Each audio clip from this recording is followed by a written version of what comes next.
கர்த்தருக்கு ஸ்தோத்திரம். இன்றைய மன்னா லூக்கா எழுதின சுவிசேஷம் 12ஆம் அதிகாரம் 25வது வசனம்.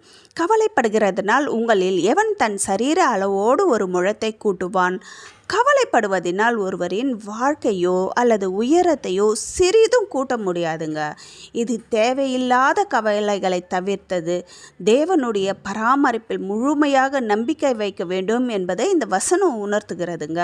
லூக்கா 12:26 பாரு, மிகவும் அற்பமான காரியம் முதலாய் உங்களால் செய்யக்கூடாதிருக்க மற்றவைகளுக்காக நீங்கள் கவலைப்படுகிறது என்ன? நம்முடைய வாழ்க்கையில் ஒவ்வொரு நாளையும் நம்முடைய ஆரோக்கியத்தையும் காப்பவர் நம் தேவன்.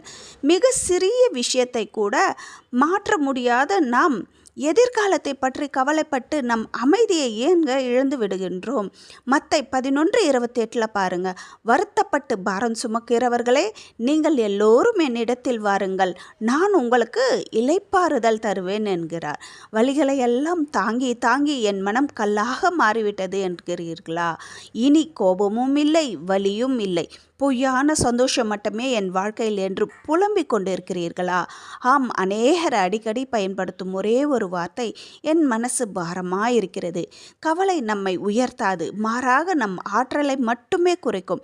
லூக்கா 12:24, மத்தை 6:26 பாருங்க, காகங்களை கவனித்து பாருங்கள், அவைகள் விதைக்கிறதும் இல்லை, அறுக்கிறதும் இல்லை, அவைகளுக்கு பண்டசாலையும் இல்லை, களஞ்சியமும் இல்லை, இல்லாவிட்டாலும் அவைகள் தேவன் பிழைப்பூட்டுகிறார்.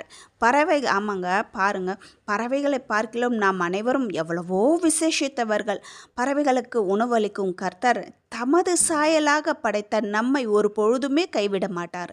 எதிர்காலத்தை பற்றிய பயத்தை விட்டுவிடுங்கள். சேர்த்து சேர்த்து சேர்த்து வைப்பதையே குறிக்கோளாக வைக்காமல் மனநிலையும் தேவையற்றது, சேர்த்து வைக்கணுன்ற ஒரு மனநல தேவையற்றது. நம்மை விட நம்மை படைத்த நம் தேவாதி தேவனுக்கு நன்கு அறிந்தவர். 1 பேதுரு 5:7 பாருங்க, அவர் உங்களை விசாரிக்கிறபடினால் உங்கள் கவலைகள் எல்லாம் அவர் மீது வைத்து விடுங்கள். அநேகர் ஒரு நடப்பினமாக தான் நம்ம வாழ்ந்து கொண்டிருக்கிறோம். இந்த நிமிடம் கூட இருண்ட வாழ்க்கை தான் வாழ்ந்து கொண்டிருக்கிறோம். நம்மளுடைய வாழ்க்கையே ஒரு கேள்விக்குறி தான். நம் தோளின் மேல் நம் பாரங்களை சுமந்தது போதும், தேவனிடம் ஒப்பு கொடுப்போம். பிலிப்பியர் 4:6 பாருங்க, நீங்கள் ஒன்றுக்கும் கவலைப்படாமல் எல்லாவற்றையும் குறித்து உங்கள் விண்ணப்பங்களை ஸ்தோத்திரத்தோட கூடிய ஜபத்தினாலும் வேண்டுதனாலும் தேவனுக்கு தெரியப்படுத்துங்கள். ஆம், இருந்த இடத்தை விட்டு எழுந்து, தயவு செய்து எழுந்துக்கங்க. உங்கள் கவலையெல்லாம் தேவனிடம் ஒப்படையுங்கள். கண்டிப்பாக உங்கள் வாழ்க்கை ஒரு நாள் இல்லை ஒரு நாள் கண்டிப்பாக ஒளிமயமாக மாறும். ஆமென்.